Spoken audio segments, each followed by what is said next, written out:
with Marie Hamilton here. Today I am going to give you 10 tips of professional floristry that you will need to know if you're going to have success as a florist. They range from how to keep your flowers alive a bit longer to how to deal with difficult customers and why customers tend to be difficult in a flower buying environment, because it's a little bit different from dealing with difficult members of the public in any other industry. So let's get started. Tip 1. When your roses arrive in a floristry, they will have been travelling for a long time probably, and even if they've only been travelling for a little bit, you still need to prep them. Inside every flower there is something called xylem, and that is the water system that keeps the flower fresh and straight, and it pulls the water out from the vase. And what happens is while they're travelling out of water, the xylem closes up and it creates a seal, which means the rose can be sitting in a vase and essentially it's not drinking. So you take a pair of secateurs. When you do this in a floristry, you learn to do this very, very fast. You do about 10 at a time, but for the purpose of demonstration, I'm just going to show you on one. You cut it at an angle. It is essential you cut it at an angle. If you don't cut them at an angle and it's flat, it may not drink either. Then you take your jug, which is pre-boiled. Now in a floristry, this would go straight into a bucket. We would be using a bucket of boiling hot water. Again, this is just for the purpose of demonstration. This was far too slow. Then you hold it in here and you count. You count to 30. So 1, 2, 3, 4, 5, 6, 7, 8, 9, 10, 11, 12, 13, 14, 15, 16, 17, 18, 19, 20, 21, 22, 23, 24, 25, 26, 27, 28, 29, 30. Then you go straight into the cold water. What this does is the heat causes the xylem to open up. It causes the rose to release all of the air that's become trapped inside the rose, and then when we put it straight into the water, it sucks the water up, and this refreshes the rose, and it means your rose will last for longer, which is a really good thing because it results in less complaints.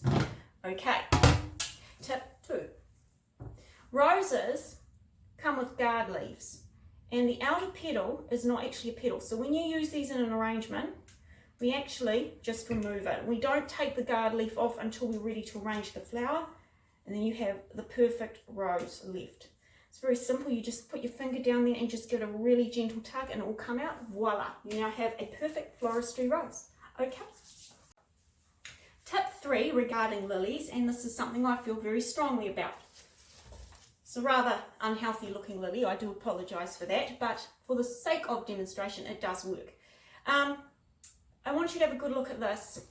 This is a bud, and this lily is beginning to open. It's not giving me quite as much contrast as I want, so I have this silk one. Do you see the difference in the shape? The closed lily is long, and the open lily is round. And what I see lower end floristries doing, particularly in supermarkets, is they use the lily at the back of the arrangement to extend the line where they should be using something like speargrass or stick. Because when you make a bouquet, you don't just think about the design in the moment. It's got to look good for as long as it can. When you create a very highly constructed arrangement that has a lot of line going on in it, never ever use a lily at the top, because you can create these beautiful arrangements that are so elegant to look at. As soon as this opens, it's going to become top heavy and it's just a disaster. So lilies, always put them at the base of your arrangement, and if you want to extend your arrangement, as I say, use stick or speargrass. And they're very good in the center of round flat bouquets, but if you're doing them in a front facing bouquet, again, make sure they're down low, because they change how they behave in the course of their life, I suppose. Tip 4. Lily stamens are really high staining. If you get those on your clothes, you're not getting it out unless you know the special florist tip, which I'll tell you in a minute. So in professional floristry, as soon as we see the stamens, we just take this, tap, tap, tap, we just give it a really gentle little, and we just gently fold our tissue around and we remove the stamens. I think saffron is actually derived from lily stamens, don't quote me on that, but I think that is the case, and you know how staining that stuff is. This is an extra tip. If you happen to get lily stamen powder on your clothes, never ever use water. Once you put liquid on that, it's game over. You will never get that stain out. What you do is take a little bit of sellotape and just pat it, and because the stamen is fairly dry, the powder will just come off and you will be able to get it all off. But if you wet it, your clothes are ruined. That's just the way things are. How to keep your gerbera looking fresh. Gerberas die in a very specific manner. They die from the neck first. That means your petals can be looking really lovely, but and it looks dead. So what we do in floristry, we always wire our gerberas. So we take it, when you look at a gerbera will always have a front and a back. And we find that just by looking where it curves. So this is clearly the front because it's curving. I'm going to take the back of the gerbera, I insert the wire gently into it like that, and then I just spin the gerbera and the wire together, twist, twist, twist.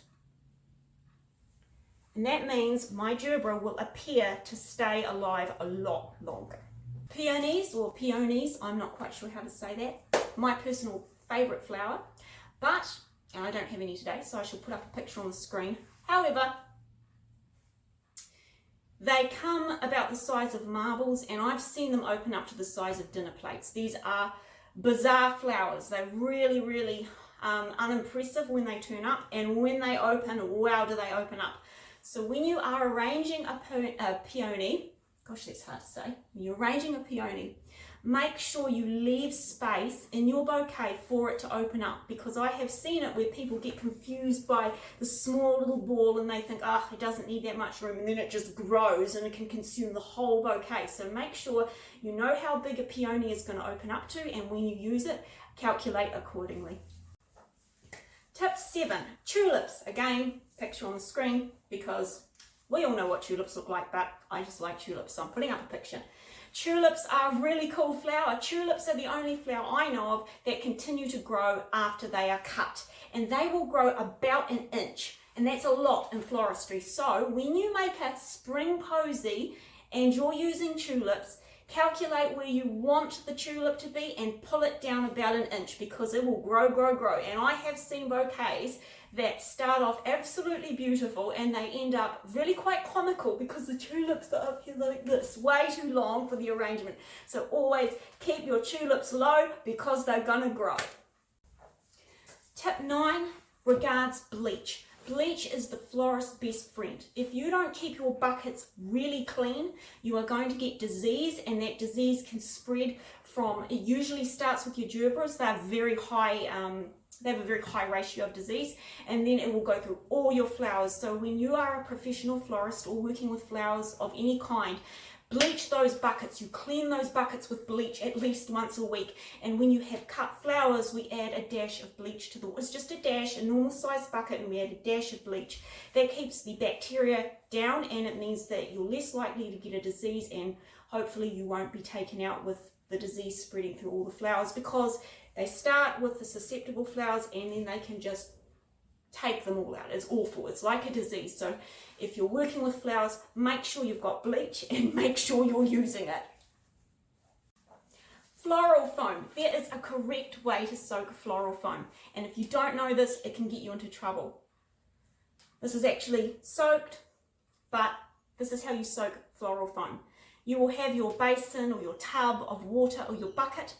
You take your floral foam and you float it and you leave it alone for about an hour to an hour and a half, and you let it sink naturally down. The reason you don't want to come along and go boom and shove it down, and I know it's a temptation because there's a lot of time pressure in floristry, we never do that, because what happens is then you only coat the surface of the floral foam with water.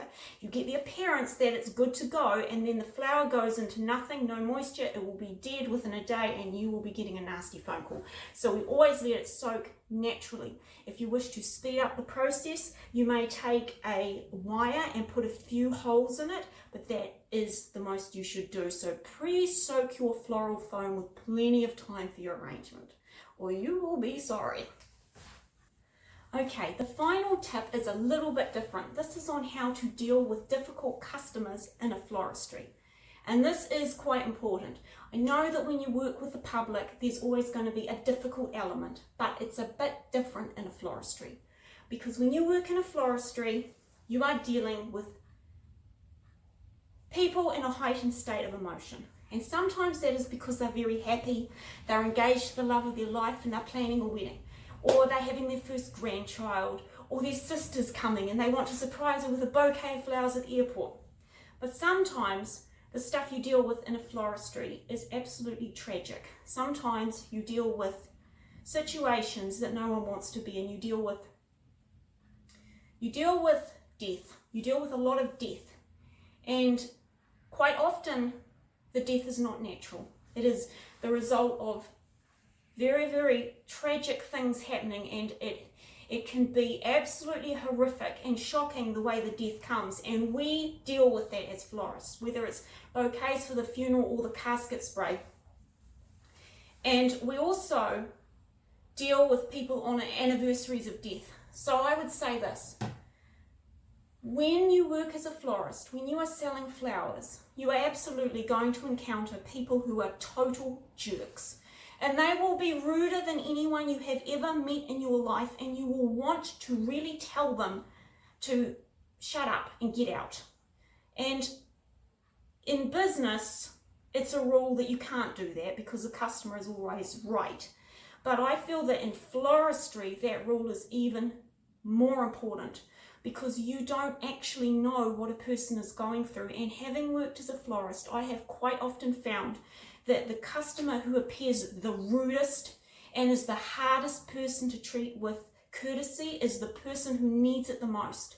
And sometimes it's the person who's making your life completely miserable, that is carrying a burden, that when they tell you what's going on and you find out why they're in that floristry, you think, oh my gosh, this person is so strong. How did they even find the strength to get out of bed? So when you are a florist, you have to develop a lot of empathy, and you have to have a lot of patience. And when you want to really get control of the person in front of you, that's a lesson to you to get control of yourself, because there's a lot of suffering in the world, and in floristry we actually see a lot of it. We see a lot of it, and we often see it when it's raw and it's freshest and it's most painful, and people are trying to comprehend horrific loss. So when you are dealing with a difficult customer in the realm of flowers, be really sensitive and be really careful and be very, very kind, because I would say that in a floristry, of your 10 very difficult customers, probably only one is a jerk. Probably the other 9 are bearing up under unbearable emotional circumstances such as we don't want to live through, and we wouldn't wish on the people we love. So when you are in a floristry and you're tested, and it is a test, and the customer is being very difficult, remember to speak kindly, remember to speak with patience. Regardless of how aggressive they might get, remain kind, because we don't know what they're going through. And actually, I think that's a really good lesson for life in general. It's not always possible. We're very flawed. Sometimes we lose it. But if you work as a florist for any length of time, you're going to realize there's a lot of hell out there, and a lot of people are living it. So whatever you're facing, let's remain kind. And I hope till next time you stay creative and have a lovely week. Bye-bye.